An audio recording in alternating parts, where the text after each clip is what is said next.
Sega.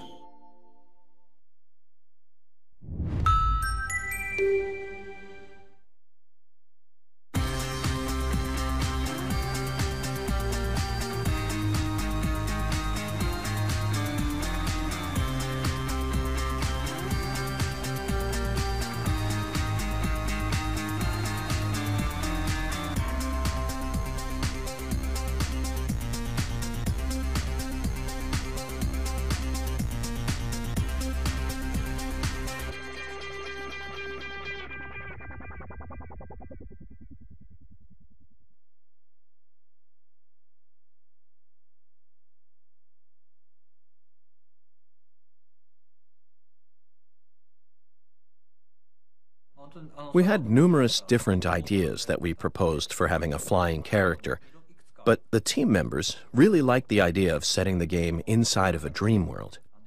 Once we decided to go with a dream world, what we wanted to do was something that wouldn't just be some kind of fantastical dream, but more representative of actual dreams that people might have at night.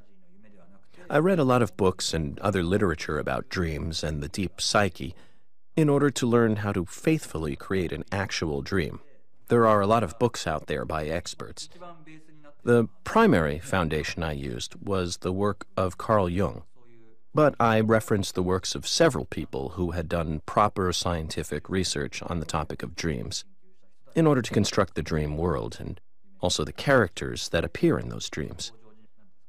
Because of this, I could hear about people's dreams and go, "Oh, that means such and such."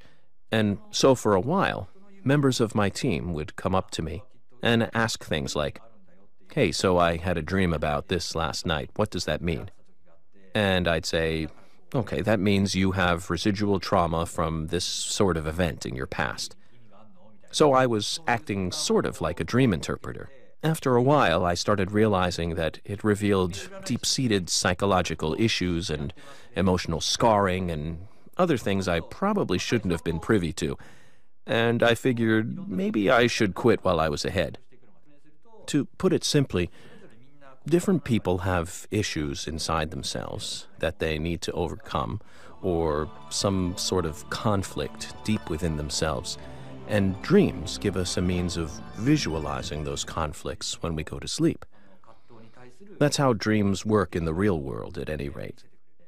The character of Nights represents what's known in psychology as the shadow, which is sort of an alter self. When a man dreams, he'd see his alter self as male, and when a woman dreams, she'd naturally see her alter self as female. In creating Nights, we wanted a character that could conceivably look both male or female, and so that's why we went with a gender-neutral character.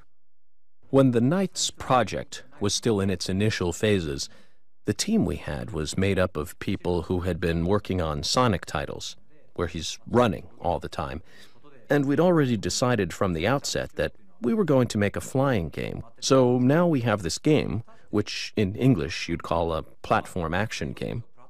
Except this was a platform action game without any platforms. So we had to figure out how exactly we'd even be able to do that.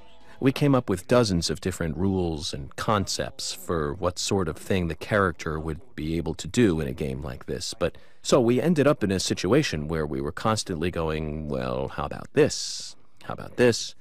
And then we'd try it out and it wouldn't work.